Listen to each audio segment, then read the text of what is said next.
Welcome to the Off the Beaten Career Path podcast. I'm your host, Katie Myers. Here you will find the inspiration, strategies, and tactics needed to reach the next level and beyond in your small business and career. Thanks for joining us, and get ready to put these ideas to work for you. Hey, and welcome to Off the Beaten Career Path. I'm your host, Katie Myers, and today is going to be my first ever solo episode. So now that we're a few weeks into the podcast and you've had the opportunity to hear from some other really inspiring people who are making moves in their career, I wanted to share where my career path has gone and why this podcast was born and why it's so important to me to celebrate non-traditional career paths and to encourage people that it's okay. You can go for your dreams no matter what. I'll just start at the beginning. I graduated high school a semester early. I had enough credits, and so I hated high school. It was not my cup of tea. I could not wait to get out of high school and just start real life. I was not particularly interested in college right away. So I graduated in January, and then I immediately went to work. I took two jobs, one at a factory, a satellite factory where we were making satellites. And then the other, a friend of mine's sister worked for a group home with people with developmental disabilities. So she helped me get my foot in the door there, and I started working in group homes. Over the years that followed, I did end up going to school. I took a gap year, and then I decided that I wanted to be a social worker. I was really enjoying working in the group home with adults with developmental disabilities. I had a huge passion for it. So I thought, you know what, I'm going to go to school and be a social worker. I started out at a technical college. I went for 1 year, just like some background on what was going on in my personal life. Right before I started college, I got married. 19 years old, and I got married to a gentleman that I met working at that satellite factory. So we were married. I start college the next year, went for 1 full year in the human services program at the local technical college, and was really enjoying it. At this point, I was just working at the group home. I was no longer working at the factory, and I was loving every freaking second of it. I loved that job so much. I learned so much from everyone there. My boss was somebody who I really looked up to. I learned a lot from her in the years that I worked for her. And then I found out I was pregnant right towards the end of the school year. So I decided it was time to put school on hold. And while I loved my job in the group homes, I was like, you know what? We have a baby on the way. I need to go earn some more money. So I ended up getting a job at a cheese factory in our town. And I was there for a while. I stayed there about 3.5 years. And during that time that I was working at the cheese factory, I was on and off working at different group homes around town and still kind of keeping my foot in the door there. But, you know, my regular job at the cheese factory had to take precedent. And I loved the cheese factory, as weird as that sounds, but I was making really good money. I had my first daughter when I was 21 years old. I had my second daughter at 22 years old. I had both the girls when I was working at the cheese factory. Great benefits, great pay. It was crazy though. I mean, we had to work 3 weekends a month. It was like 7 days on, 2 off. And it was just a lot. And it was shift work. So I was working second or third shift, depending on, you know, what job I was on at that time.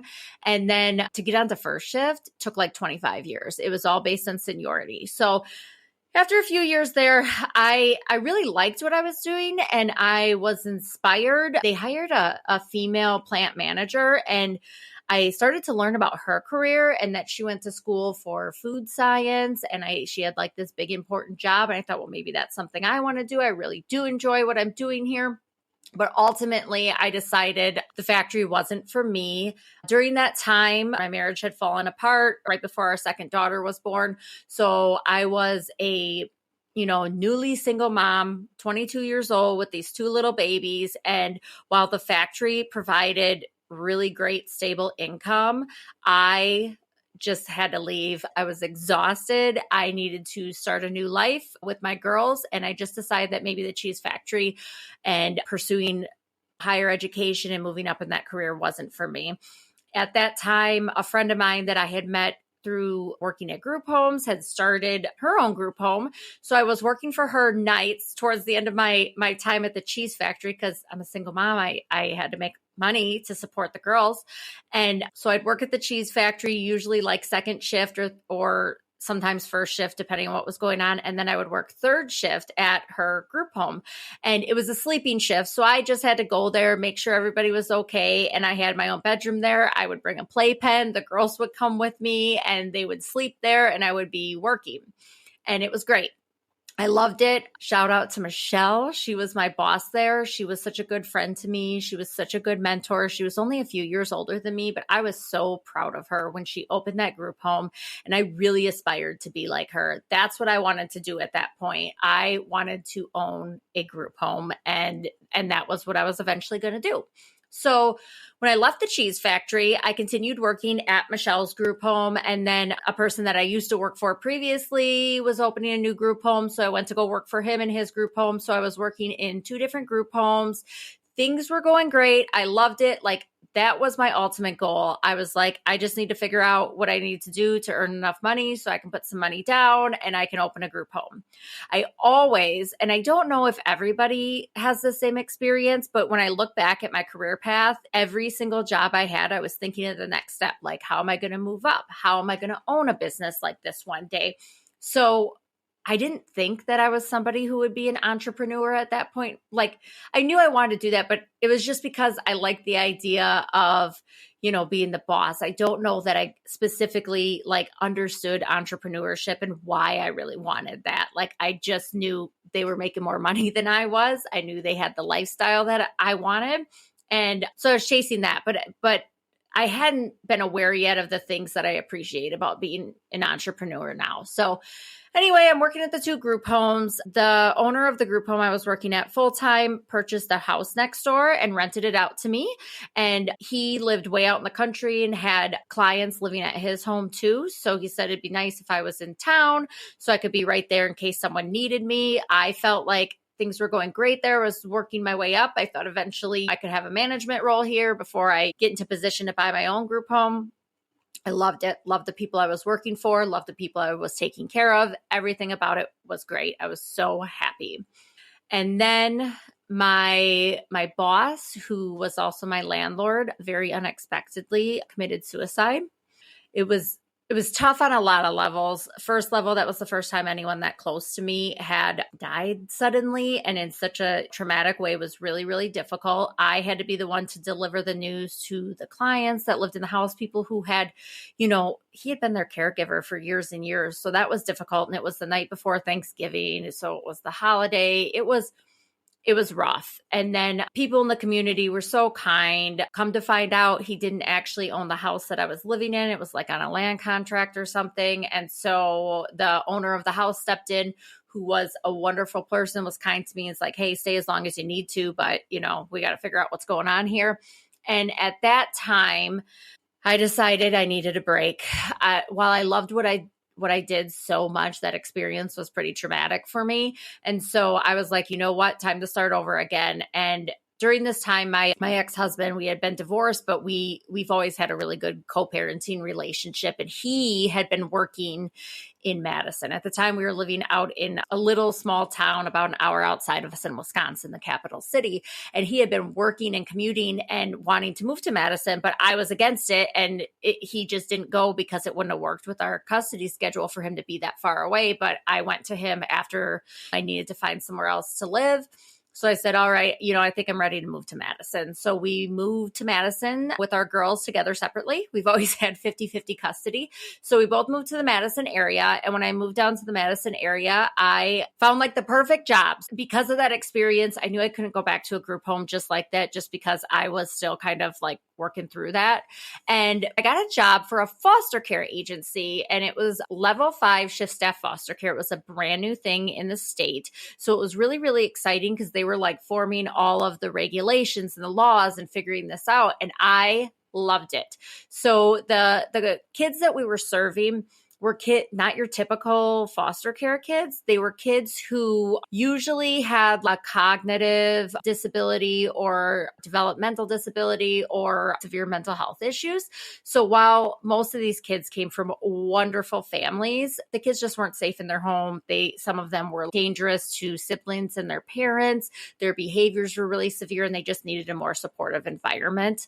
These families would petition for years to get these services that their kids needed, and it was such a cool thing to be a part of.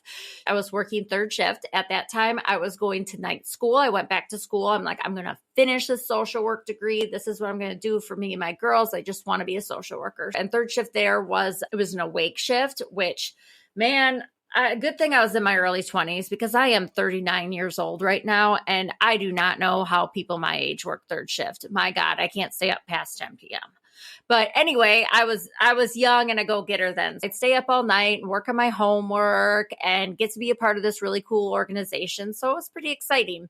And then I did that for a while, really, really enjoyed it. Didn't see a lot of upward mobility in that company though. And I knew that this is something I wanted to pursue. I was working on this degree in social work. I ended up applying for a program manager position for another organization. And it was so new. Like, I think we were like the third or the fourth in the state. It was really exciting. She was hiring a program manager.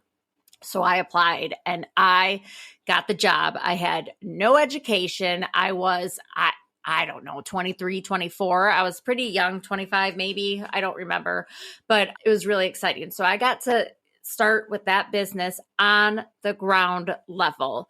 I was so proud of myself. It was a big job. I had to go through the foster parent licensing. I was the licensed foster parent for these kids.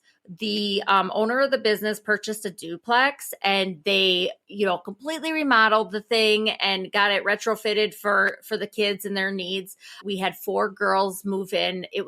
That was such a valuable experience. And I'm so, so thankful for that I got to be a part of it from like the inception to opening the doors. And I just learned so much through that process and starting a business that I didn't realize how valuable that experience was at the time, but I used it later on in my career and I'm still using some of that experience. Once the home was full and up to full speed, I was the program manager, the licensed foster parent. I didn't live there. It was just like a job. We had round the clock staff. I was overseen. I had to do all the hiring. I had to create all the curriculum. They were required by the state. Our staff was required by the state to have, I think it was like 40 hours of education before they could work with the kids. But because this was brand new, the education wasn't established. I think there were some guidelines, but we had to create that. And I created all of that. I figured it out. I created a curriculum of 40 hours. I did the hiring, training, all of that. I was overseeing a staff of 20. And in this duplex, we had 2 kids on each side. Another part of my job was I had to manage all the school communications. So I would spend a lot of time at the schools, speaking with their guidance counselors, the special ed teachers, making sure that they were supported in that environment. That was also, while, I didn't really have a management role at the other jobs that I had previously, like truly, truly management. So this was my first true management job. And I got my first taste of managing people, which is a skill that takes some time. And I'll never forget the first time my boss had to sit me down about an employee who just freaking hated me. You know what, though? She was probably 30 years older than me, and I was super green. I probably did a lot of things wrong, and her, as a person with more experience, probably was super annoyed by my 25-year-old ass. But learning how to take that criticism and to try and mend that relationship, which I never did. I think the lady quit hating me, but I don't even remember her name. I hope she's doing well. But I learned so much through that experience, and then I loved what I did. I loved it, loved it, loved it. But it was a stressful job. It was a lot. I was on 24/7. So if the employees had something crazy going on, they called me. It didn't matter what time it was. I had to go solve it. My girls and I were living in an apartment building with my sister. We weren't living with my sister, but we were living in the same complex. And I did that because, if I had to run away in the middle of the night, my sister could be there to help with the girls. And it was a lot. So during that time, I was still working on my degree and I ended up having this come to Jesus moment. And I was like, okay, I'm working on this degree. I'm going further and further in debt because I didn't have money to pay for school. I'm just taking out loans and because I was young and broke, I was using a lot of those loans to survive. So here I am halfway through my bachelor's degree in social work. I'm about $40,000 in student loan debt. And I'm like, this is it. Like, I have the job that I'm going to be looking for after I get out of college. So like, I'm not doing this. So I talked to my boss and she was very supportive of it. I don't think that she was thrilled with it, but I think she understood, like, it was just a lot on my plate. So I decided to quit school. So that was my second time dropping out of college because I was like, I'm just going to go another $40,000 in debt to finish this degree to have the same job. Like, why am I doing this? I can always pick it up later when the girls are a little older or things get easier. So I felt good about that decision. I still stand behind it. I think it was the right decision 100%.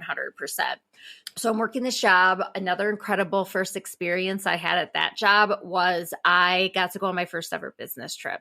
I learned so much. It was my first time ever going to a conference, ever seeing what it was like to do professional development. Like, outside of my professional development up until that point was like driving an hour away to the city to go to a county sponsored med passing class. Like, it wasn't like real professional development. Like, it's like you have to take a class to know how to like count pills and how to document it. You know, it wasn't like inspirational or anything like that. But this conference was in Boston and I loved it. I was like, this is so cool. They paid for my trip and we got to go to fun restaurants and learn from other people and network with other people. And I was like, this is awesome. I love it. So shortly after that, though, life changed pretty drastically for me. I remember before I went on that trip, the lady who owned that company, because they were a new company, she said, okay, I'm going to pay for you to go on this trip. I was single at this point, and she's like, I'm going to pay for this trip for you to go to Boston. And it's really, really expensive. Please don't like go meet some man and then like quit. And I'm like, I'm never going to do that. I love my job. Never, ever, ever. Well, that's exactly what I did. So I'm really sorry about that. But that's the risk you take as a business owner. I've lost money on stuff like that too. Shortly after that, I met my now husband, Sean. He had been a couple years out of college, and Sean's 15 years older than me. So he's like in his early 40s at this point, but he went to college later in life and he has an incredible career story. He'll be interviewed on the podcast soon, so you'll be able to hear his story. But anyway, at this point, he had been out of college like a year or two, and he had a pretty good job. I mean, way better. He was making like almost double what I was making. And he came into my life. I had the two girls. Girls were 4 and 5, but we knew that we wanted to get married. I mean, we met and then we got married 7 months later. It happened very, very quickly. And we knew that we wanted to have more children, at least one more child. And we had a talk, him and I did, that job just wasn't going to be conducive to the life that we were trying to build together. Me being on call 24 hours a day, I wasn't even hardly earning that much money. I could earn that money somewhere else or a few dollars less and it wouldn't have mattered because he did earn an okay income at the time. So we decided I had to leave, and it completely broke my heart because I really did love that job. But it was also my first experience with burnout, and I was burning out hard. I was exhausted. I was so passionate about this. Like, even when I was home, I was, click-clacking away on the computer, working on something for the office. And it was my first salary job. It was just all encompassing 24/7. And here I was embarking on this new relationship. I was really excited about getting married and having another baby and all of this stuff. And I just felt like it was time to go. I don't know that I had like the language and the knowledge around what burnout is and the signs of it are at that point, because I just wasn't experienced enough, but I definitely knew that it was time for a change. So my husband and I decided that would make the most sense. And I ended up, I don't even know what inspired me to go work for a daycare, but I think it was kind of, the girls were still young. They had been going to daycare this whole time. And I thought, you know what, I could go work at a daycare, probably make just a little bit less than I was making at this past job. And I would get a discount for the girls. I would get to be with my girls, and then we would have another baby, and I would get to, get a discount for taking my baby to daycare. And just, it felt like a really good job to have as a mom with young kids. And I was totally right. Working in a daycare was an incredible opportunity for a young mom. And one of the things I loved most about it is there was a lot of other young moms that worked there that had kids and just want to spend time with their kids, but still work and make a little bit of money and have it make the most sense, when you got to put kids in daycare. So I met so many great people, and I had that caregiving experience. So it really kind of translated. And I was like so thrilled to go to work every day and sit in a rocking chair and cuddle babies. Like I thought that was a dream come true. And at that point in my life, it kind of was. I loved every second of it. Worked at a couple of different daycares. My husband and I, we did get pregnant shortly after that with our son, who's now 10 years old. So worked in the daycare up until the day I gave birth to him. Came back after when I was on maternity leave. I will never trade that experience for anything because I really got to be there for my kids. The daycare allowed me to leave on the days that the girls were with me so I could go pick them up from school and I would bring them back to the daycare. And the daycare I worked at previous to that, they rode the bus too. So I got to spend a few years where I was a working mom building my skills and my career, but I also got to be there with my kids, which was, I'm really, really thankful that I made that choice and that I got to do that. And it was really nice with my son because, when the girls were babies, I was working at the cheese factory and it was very healing.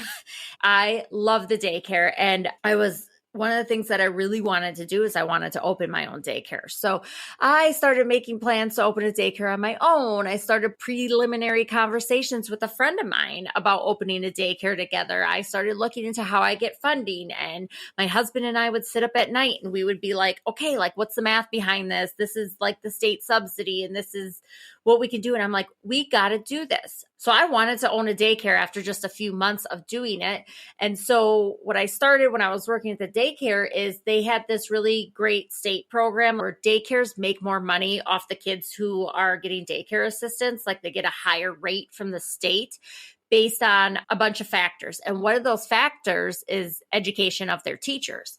So because of that, they had like all these state grants that would pay for college. So I'm like, I'm going to do this. It was like called the Teach Scholarship. You had to work for the daycare for like a year or 2 years or something after you finished your schooling. So I was like, well, awesome. I get to go to school for free. So I started college for the third time, working through these classes. They were just like little credentialing classes, but learned a lot, enjoyed it. I was like, I'm on my way. I'm going to get this experience and then I'm going to save my money and I'm going to figure out how to apply for these grants. I'm going to start a daycare and I'm going to be a rich, wealthy daycare owner. It's going to be amazing. So that was my plan. And during this time, when I was working at the daycare, I picked up a little side gig. So I found out about this nonprofit called No Excuse Mom. It was started by a woman named Maria Kang, who she will be on the podcast soon as well. She has a really, really interesting career path.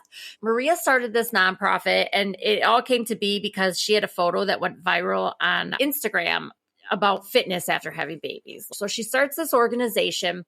I started volunteering for it. I started a local chapter. So what No Excuse Mom it was women would start local chapters in their community of free workout groups for other moms with young kids. I found the website and I was like, oh my God, I have to do this. I have to do this. Cause I was like having like a fitness freaking moment. I had lost like 50 pounds after my son was born and I was, like running races and stuff.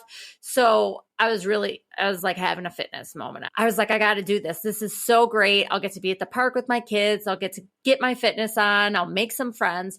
So I remember I sent in like the website form and I was like waiting. I was like, oh my God, I was like up all night, like so excited. And I heard back a couple days later and they said, yep, there's not a chapter in your city. Go ahead and start one. So I started one. I was having so much fun, and especially I worked at a daycare and a lot of my coworkers were young moms like me with young kids. And then of course I got to be friends with a lot of the moms of the kids that I was watching because they were, young moms too. So I started this and it like took off, and I look back on that now. And again, I didn't realize how much I was learning and growing through that volunteer experience until years later. But I was learning so much, and Maria was an amazing mentor, and I learned so much from her. She eventually hired me. I was the executive director of her nonprofit, and so I would hold phone calls with other leaders and encourage them and give them ideas for workouts, and we would run like contests and help manage the Facebook group. And that was such great experience. And then I would hold conference calls with the leaders. There were leaders all over the world. So I got to work with people in China and Mexico and Canada. And I met women from all over the country. This was when my son was a baby and he's over 10 now. I'm still connected with a lot of the women I met through working with that organization today.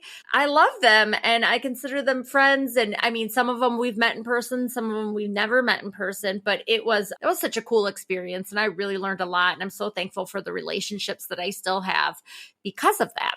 So I'm doing all this fitness stuff on the side as I'm working at the daycare.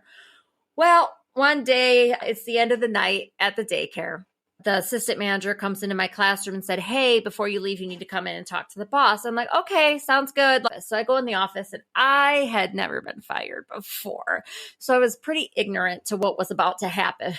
So I walk in, I'm like, "Hey guys," and they sit me down and the owner said, "Look, I'm not going to say anything more, but it's not working out anymore."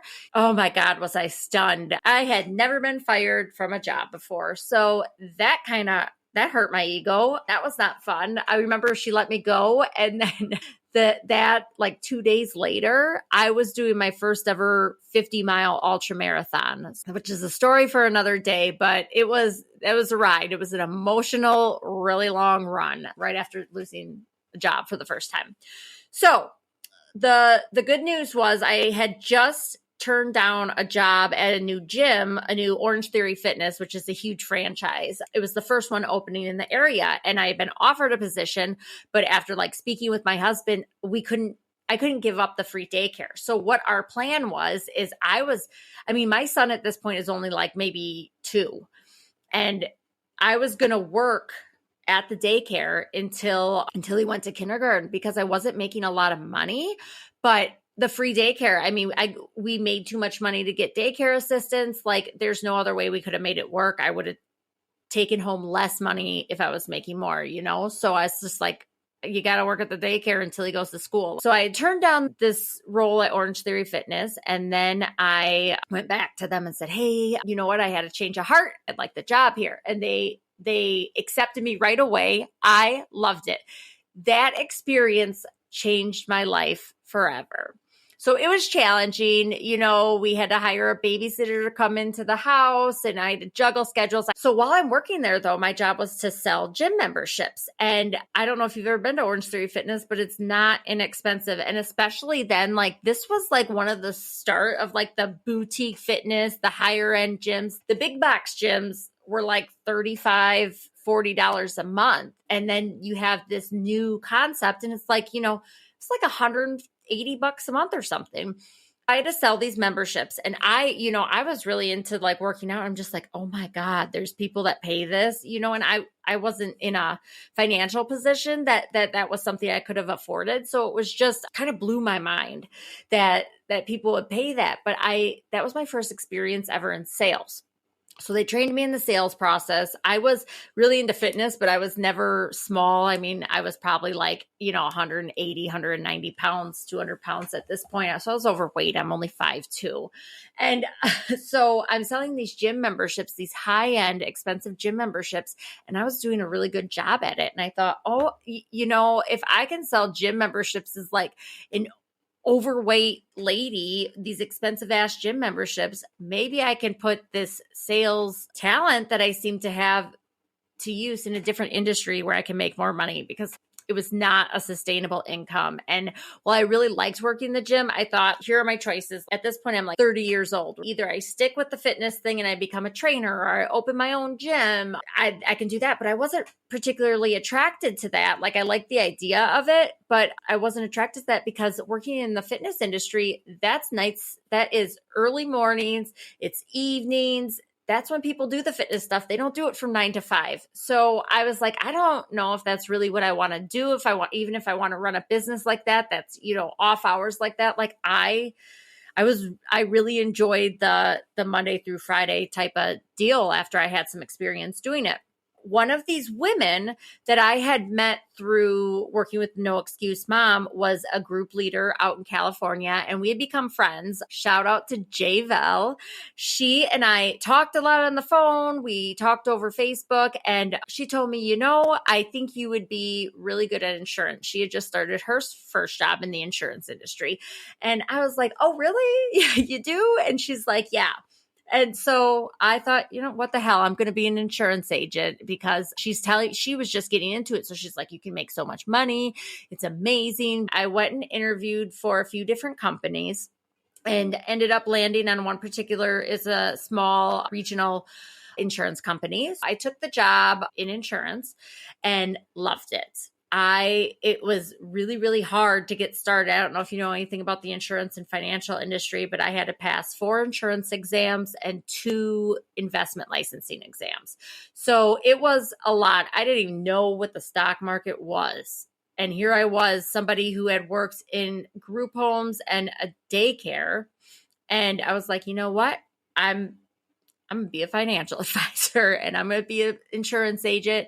And I don't have a college degree, but I'm going to do this. That's another thing that drew me to the insurance industry because as I learned more about it from Gale and started doing my own research, I realized that in the insurance and financial industry, that if you're good at sales, they don't care if you don't have a degree. Then there's a lot of people who are super successful in that industry that don't have a college education and they've just decided to learn how to be really good at sales. So I thought, you know what? That is the thing for me because I was like not drawn to going back to school. I studied my ass off. I got through all these exams that I knew nothing about. This was like such a foreign, brand new thing. Like I had never even had a job where I wore dress clothes. Okay. I mean, when I worked in the group home, you're wearing jeans and a t-shirt. At the factory, I had to wear like a nasty white uniform. In the gym, you're just wearing leggings. At the daycare, I'm wearing leggings and jeans. So like I never even like had to wear nice clothes. I didn't have nice clothes.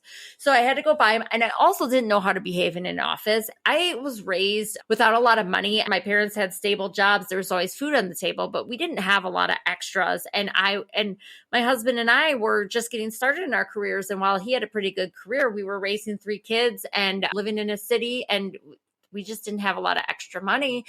And then here I am starting this job. I'm selling insurance and investments to people who are high net worth individuals. And it was really valuable, though, the mentorship I received from people when I started working for that company, because I learned to just, be able to talk to them. That was something that was so scary and hard for me to overcome in the beginning. My husband's given me so much incredible career advice. He's somebody I really look up to when it comes to career advice and business advice. And he has a lot of valuable experience and is a very good leader. So I just have so much respect for him. My husband told me, you know what? All those guys, they put their pants on one leg at a time too. Just talk to them. They're just a person. And that really was such good advice and helped me get the confidence to talk to people when it was so much imposter syndrome, because I was inexperienced. I was just learning and this is something so far out of my realm, but I learned it. I'll never forget.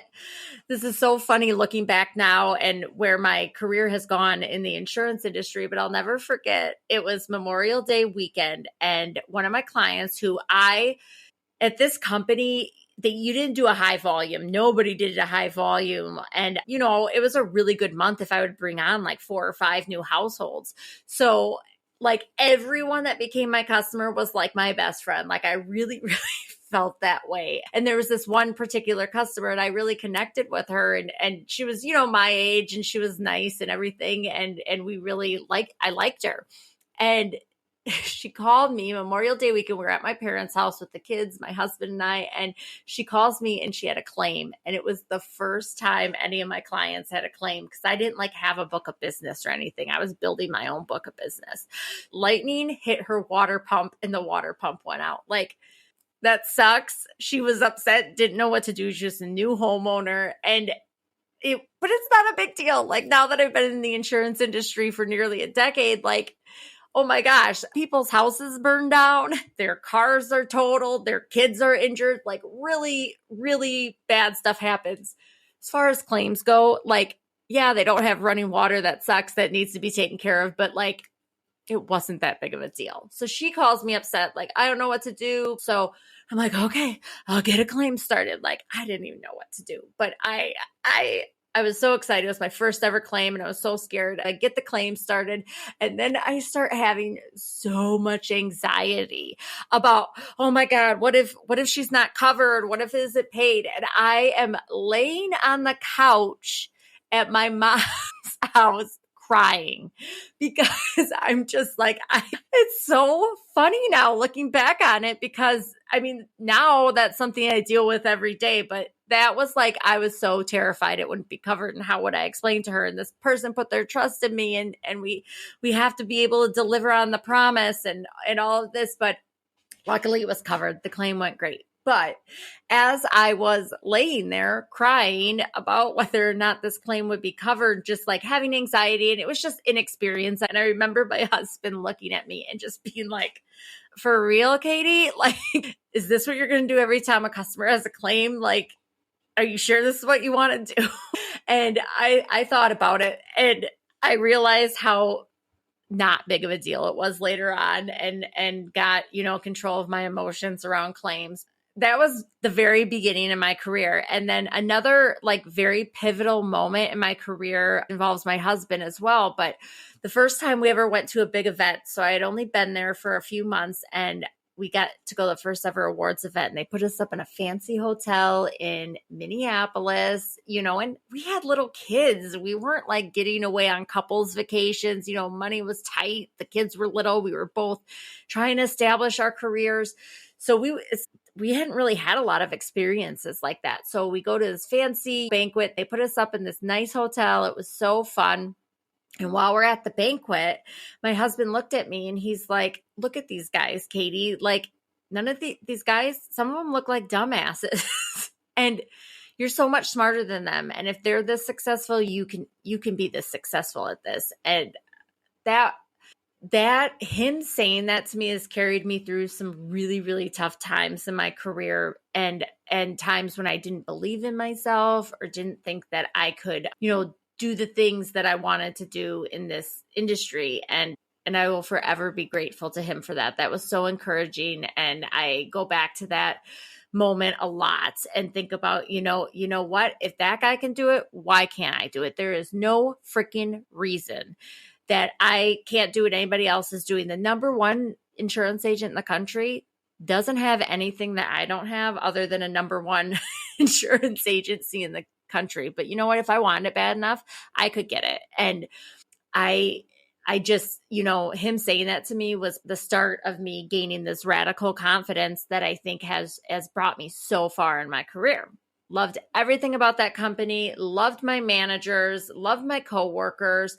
I got so much great experience there. I learned how to network and started meeting people and forming relationships and they really, really pushed referral based. So, and because the company was small, it wasn't well known. If I said the name, most people had never heard of it. They would mistake the name for a mortgage company that went under during the 2008 financial crisis. The names were really similar. And so people would think that we were that company that had been like all over the news for like screwing people out of money. So it was like there was a lot of things to overcome. So I had to get really good at networking because the only way I ever got customers was they were coming to me because they believed in me. There was no recognition with the name whatsoever. So it was a valuable experience to learn how to network, how to build a name for myself, how to brand myself, and how to, get people to buy into what I was selling. So it was great. I loved it. But during that time, I met with every single recruiter that called me. And the reason I did that was I was like, I don't know what I don't know. I'm still pretty new in this industry. If there's a better opportunity out there, I want to know about it. And the insurance industry is a big, big, big. So I was like, I'm just going to explore all my options. There's nothing wrong with doing that and building relationships. You never know what it'll lead to. So I would meet with every single recruiter, I would meet with. Then I learned about the opportunity that I ended up with and I'm still with today with the company that I work with now and represent. So what I really liked about the opportunity with the insurance agency that I have now is this company, it's set up very differently for an agency owner. You have all the tools, excellent training, and it's set up where you have employees. I was really, really drawn to that and leading a team. So when you get the opportunity, it's like a 6-month training program. So I go into the corporate training, loving it. I'm meeting so many incredible people. It's great. Get out, open my office. I was so excited. It was March 1st, 2020. So I had a really great first 2 weeks, and then the entire world shut down. It was an absolutely wild experience. I was so fortunate, though. I mean, there were so many people that had it so bad during the pandemic with their work situation. So it was chaotic. I had the dog, the kids at the office. We're doing homeschool. We're trying to figure out remote work with new employees who didn't even know how to work on the computers. And I was like, go home and work on the computer by yourself, I guess. I don't know what to do.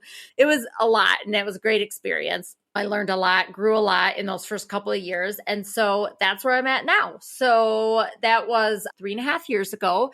So I own my office. I now have 6 employees. I'm a business owner. I absolutely love it.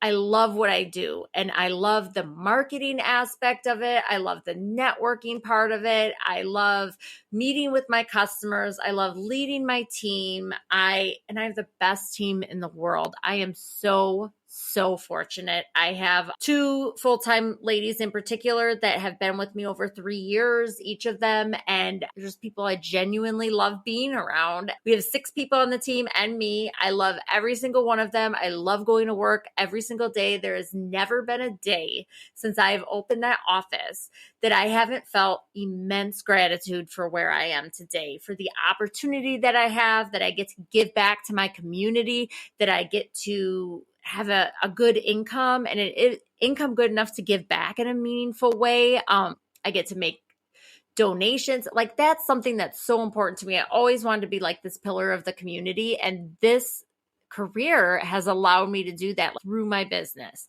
So I just feel so lucky to be able to be in this role, to work with people that I love every day, to work for a company that I feel so passionate about and so aligned with, that I have so many opportunities to grow in my career with this company in different aspects. I'm going to be an agent for life. What I've learned through that experience is that careers are so important. What I do is who I am. Like, I am my business. I am the face of my business. I have my face on the side of my car. Like, it is who I am. I wear my branded t-shirts everywhere. Like, that's how I choose to market myself. And it's paid off in a huge way. My agency is thriving beyond my wildest dreams. We have consistently been able to do really, really well. And I'm just so proud and grateful and appreciative that this is where I get to be at this point in my life. I worked so hard to get to this point, and I wanted it so desperately when I was working towards owning my own agency, that there is not one day that I'm not filled with immense gratitude for the opportunity that I have, and for the team that I've built, and the community I get to be a part of, and the customers that I get to serve. It's incredible. I have met so many wonderful people. I have been so deeply affected and inspired and cared for and everything by my customers. Some of them are like family. Some of them have become really amazing friends. And when I opened my office, I came to a brand new community where I knew no one, and I have just met so many amazing people and feel like this is home, and it's the right thing that I'm supposed to be doing, and this is where I'm supposed to be. And I was always meant to be an agency owner. There were times I've always been excited about, you just heard my whole story. I've always been excited about every job that I've ever had, and like thinking about how I can move up and what I can do next and the next opportunity and all of that. But I never really felt like this sense of absolute purpose. This embodies me. This makes me feel good. I love it. I just can't see myself doing anything else. And I didn't have that until I became an agency owner, even in the depths of COVID, when things were just absolutely bananas.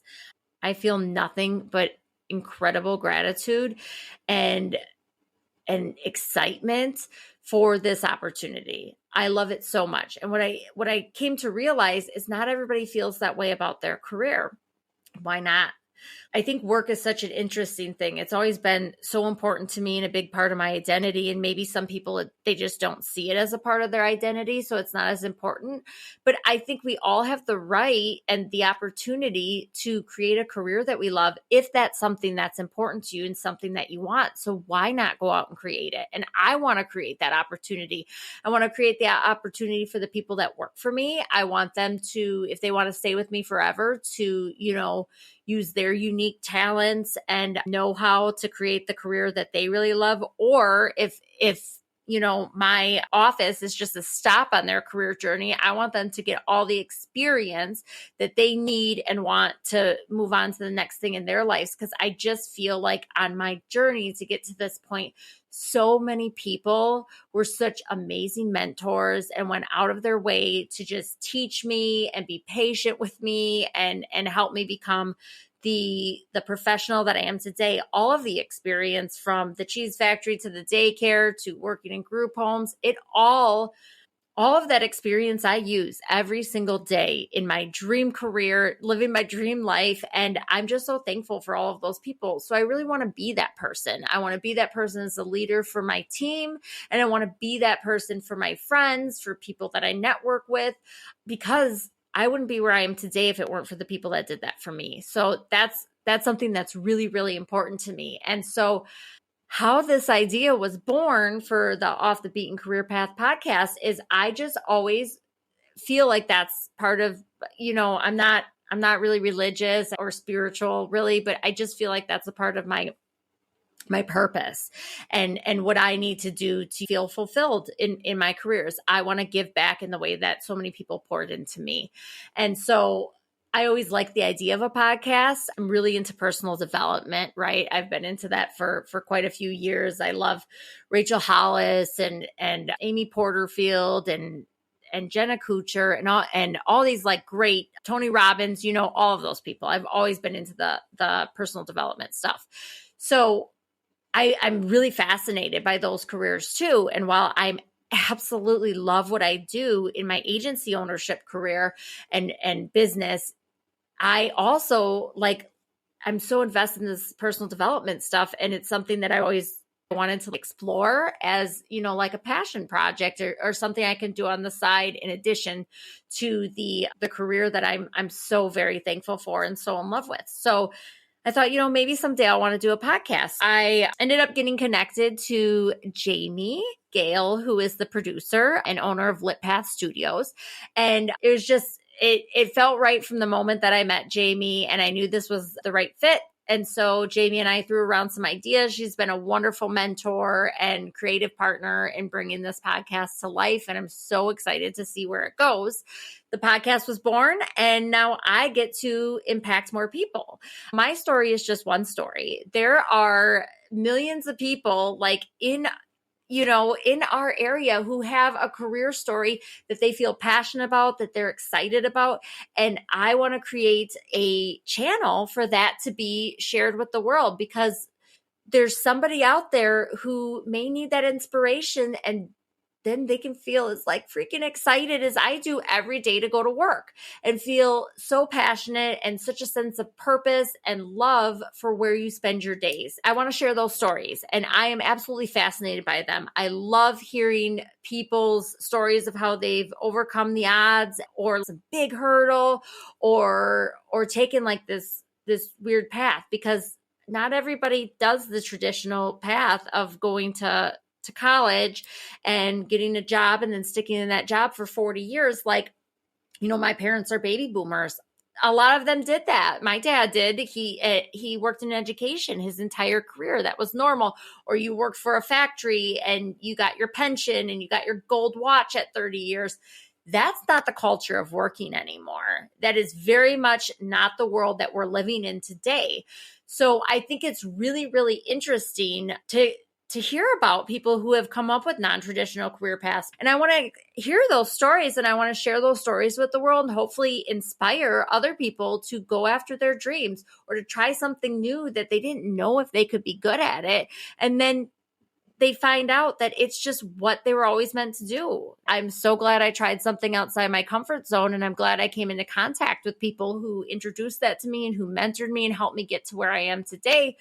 I have the opportunity. I can create a platform where I can share those stories, where I can inspire more people, where I can learn from them, where I can grow in my own career from hearing the stories. So that's why I'm doing this. So thank you for listening to my long story of how I got to where I am today, but I am so excited to be on this path. I'm so thrilled to get this opportunity and see where it goes and see who I meet and just try something new and exciting in my career path. So thank you so much for listening. This has been a lot of fun to share this story, and I'm really excited for the adventure that lies ahead with this podcast, the interesting people that I'm going to meet, the listeners that I'm going to connect with. Please, if you're listening and you're inspired or excited, or you have a story that you want to share, reach out to me. It's Off the Beaten Career Path Podcast at gmail.com, or find me on Facebook. I'm trying to get better at being on Instagram, but I don't really understand it. I'm just being honest. I don't really understand Instagram. I should probably figure that out. That's, a New Year's resolution. I'm going to learn how to work Instagram, but I'm on Facebook all the time. So Katie Myers on Facebook, find me, connect with me. I would love to hear your story. I would love to amplify your story if you have an interesting story that's in alignment with the podcast. And I would love to share what you're doing and your business and how we can help support you, because it's another thing that I love about what I do is that I get to be an active part of the community, and I get to be an active part of the business community. And I'm especially active in women's businesses. I formed a women's business networking group in the community that I'm in now, and it lights me up and it keeps me going every day. If I am able to reach more people through this podcast, I even get to live more in alignment of what I feel my purpose is, to help lift other people up and share their stories and provide some inspiration and let people know that the opportunities are absolutely endless. You can do anything you want. And you know what? There's no freaking rules. It's all made up. Everything is made up. You can create your own path. You can do what you want. You can create a career that doesn't even exist yet. I mean, look at 20 years ago. There was no influencers, or, the internet was in a very different stage. And look, now you have people like Mr. Beast, who's going to be a billionaire from his social media career. It's incredible. So there's no rules. You don't know what the next big industry is, what the next big idea is. And it might be your idea, and it might be the thing that you can do. So I just want to be a part of your journey. I want to offer some inspiration, some ideas, and just share the endless opportunities. I'm Katie Myers. This is the Off the Beaten Career Path podcast, and we'll see you next time. Off the Beaten Career Path podcast is a Lit Path Studios production and is produced by Jamie Gale and Katie Myers. Music is by Sasha Gray and Pond 5. If you enjoyed today's show, please leave us a review and share it to your social media. Remember, your career path is up to you to create. Keep exploring, keep pushing boundaries, and keep blazing your own trail.